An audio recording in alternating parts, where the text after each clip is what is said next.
we get to this place of abundance, and it's our natural state. It's our birthright to be abundant. It's our birthright to be loved, right? In our natural state, we don't have to be fearful.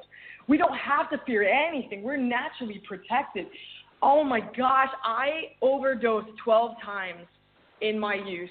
I lost a lot, and every time the universe backed me up, no matter how many mistakes I made, the universe was always there. So I knew at one point from my experience that the universe was always there to kind of back me up. And then when I started to connect and I started to do work, then I started to experience on a whole different level that my power really was like, I can call out things, I can ask questions, I'm going to get answers.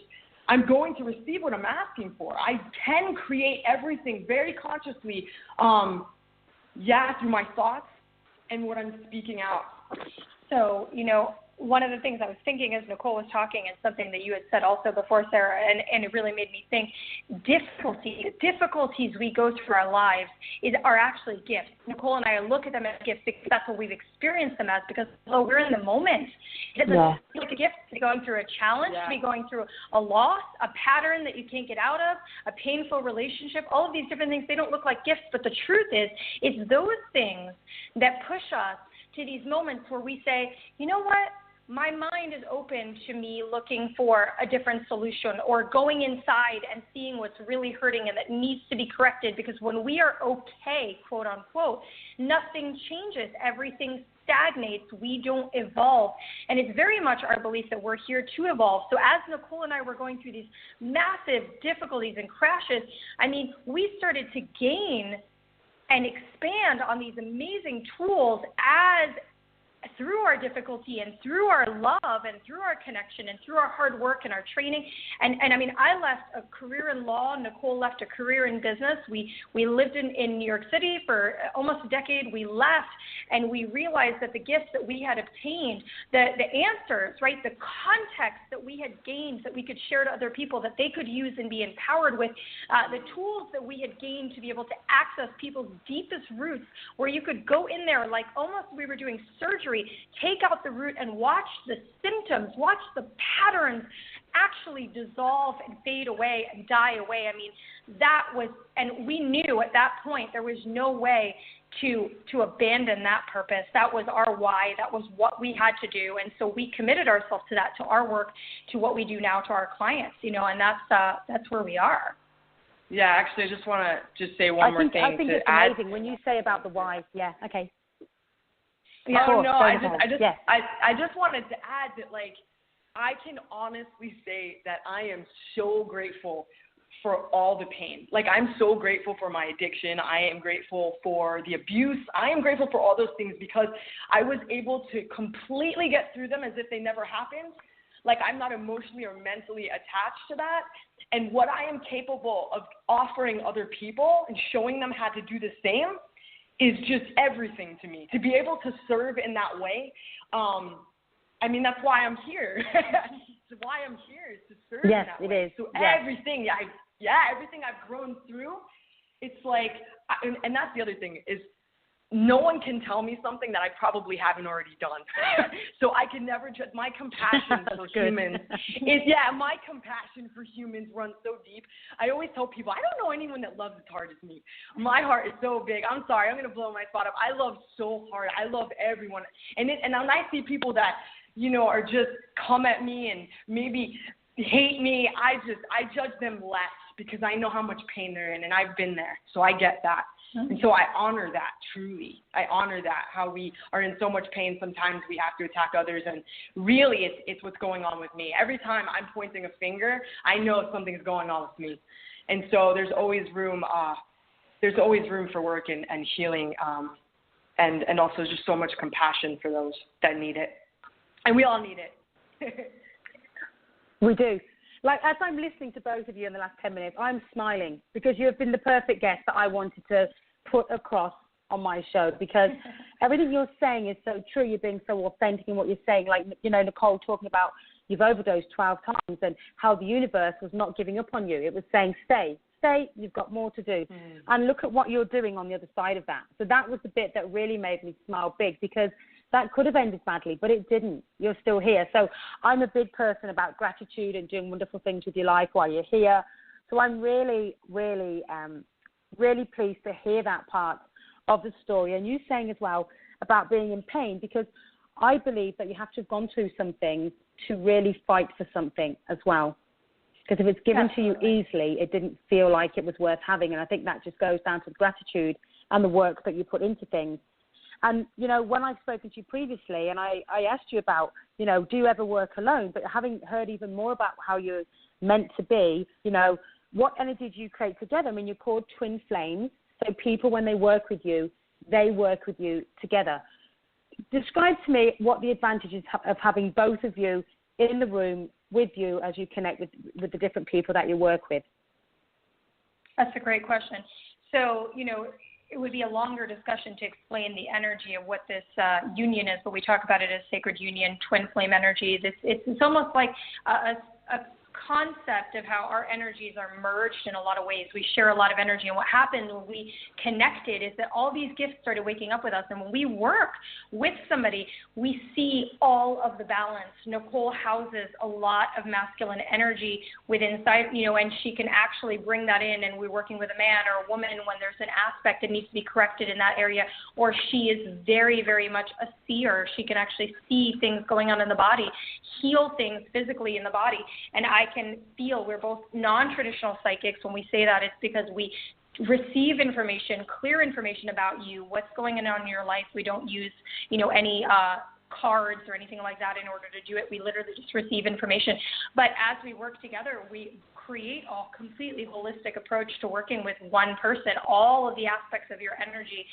Sometimes someone will be resistant in one aspect. Maybe they had a lot of trauma with women. Maybe they had a lot of abuse from a mother or something like that, and they'll pull away from my feminine energy a little bit at times, and then Nicole can hold space for that. And so it's always creating a balance for the client to have this absolute breakthrough. And then not to mention, like I said, we share these sort of balancing gifts. Yeah, it's really interesting. So sometimes actually every time when Dov and I are working and I'll be speaking, right afterwards she'll come in and hit a different angle that I wasn't seeing, and I have to put like thumbs up to her, like, oh my God, that was so good. So it's like, you know, whatever. Isn't that I great? Don't get to, whatever I don't get to, she gets. It's really awesome. Actually, and it's amazing, yes, because I felt that when I met you. When I met you, I could see the connection between the two of you and how you do bounce off each other. Like what you've just said now, I've actually seen with my own eyes. It's almost, you know, when you say about people finishing each other's sentences, I actually could see that myself in the first 10 minutes of me meeting you. So that's really great that you work with people in that way. And I'm not surprised it's called Twin Flame Revolution. It just seems the most appropriate name to put together. How do you get around the stigma of what you do? Because I know some people still think this is a brand new way of doing things. How do you get around that I know it's not the great word stigma, but how do you get around that to convince people that this is what they need, this can help you, you need to go with this? How does that work when you're actually talking to new people that are considering being with you? So, you know, the most amazing thing is I have the most logical mind, right? I 10 years of school. I am an attorney in many states. My mind, since I'm a child, works in logic. And guess what is so amazing about the universe and energy? It is actually logical. People think, oh, it's going to be something that's super abstract and therefore I'm not going to be able to absorb it in a logical manner. Everything we do is logical. So when we work with somebody, whether their background is finance broker or hedge fund owner, or whether they actually, because we do span from businesses to relationship to addiction to people that are actually spiritual healers and mentors themselves, right? So we span all over the place. And what happens is every single person gets this moment where even if what you're saying, even if the concept of what we're talking about seems foreign, there is a resonance, an understanding, and a logic and recognition to the work that we have not yet found somebody that can say, you know what, that doesn't make sense to me. Because when somebody is speaking truth and clarity to you in such a deep way, your whole being stands up and says, you know what, I didn't know a single thing you were talking about 5 minutes ago, but I'll tell you right now that I have felt that my whole life. And I have wondered why I was on that hamster wheel. And I have wondered why I was on that, you know, pattern and that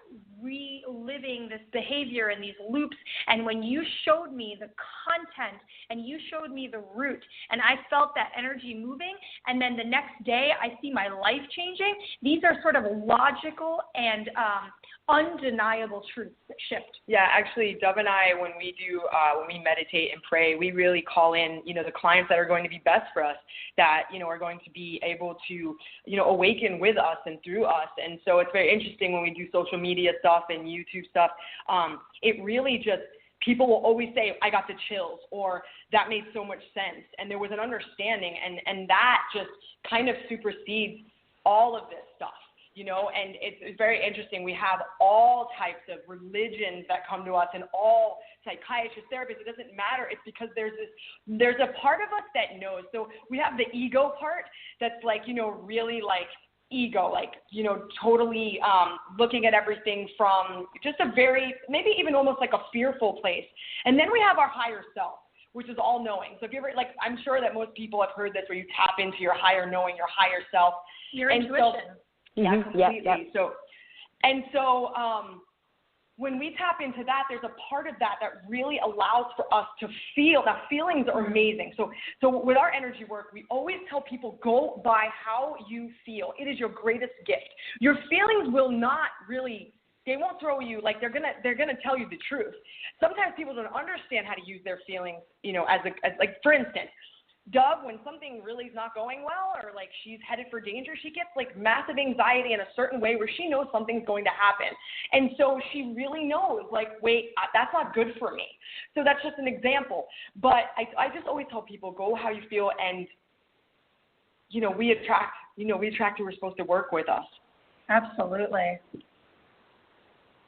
I think it's great that you say about how do you feel about this, because, when we're talking to children and we're trying to get them to perform well at school, it's just as a kindergarten or a grade 1, and we say to them so often, and I guess we lose this as we get older, we always say to them, how did you feel about that? Now, when you said that to that person, they got upset, how do you think they felt? So we really talk at a young age about feel when we're talking, like I say, how did you feel about that? And what did you think they did? And how did they feel? But as we get older, we actually forget about the feeling of things. So I think that was a great point that you brought up, because sometimes you say, I didn't really feel like that. So I think that's give a great explanation to what you do, and, can really connect to how that is when people are really working well with that. What happens when you reconnect with yourself energetically? What do you think happens in that format there? Power. Right? Power, your power when you reconnect. So Nicole and I, we speak a lot about blocks and restrictions. And people will say, what are blocks and restrictions? Blocks and restrictions are your ideas and your choices, your beliefs and your choices that are actually separating you from all of your desires, your goals, your personal power, your connection. When Nicole said earlier that she was speaking about how we actually get disconnected from our own energy source, from our higher self is what we call it, right? From the universe, from everything, we start to disconnect. We get more and more separated. When we are in a place of separation, we are automatically going to experience some level of lack in our lives. When we are in a place of connection, which is what all of our work does, all of our work, whether we're going through a soul realignment process with you, which we'll probably get a chance to talk about, or whether we're doing consciousness mentor and healing work with you, it is all about bringing you to a place of remembrance. And what is that remembrance? That remembrance is remembrance of who you really are and why these things are happening. And when you go into that place and you realize, oh, you know what? All of my choices are actually what's creating my life. All of my ideas are actually what is creating my life. You realign and you become connected. You become connected. And this connection, this is abundance. This is abundance. This is when stuff starts falling out of the heavens. People are knocking at your door. You are actually magnetically bringing in what it is that you want, and you can feel your own power and connection. Yeah, actually, we just did an event the other night on abundance and money and energy around money, because energy, I mean, money is just energy. And so, we look at it as this evil thing, or people say it's the root of all evil, but I look at it as love, right? It's how we actually like connect with people, first of all, and also how we, it's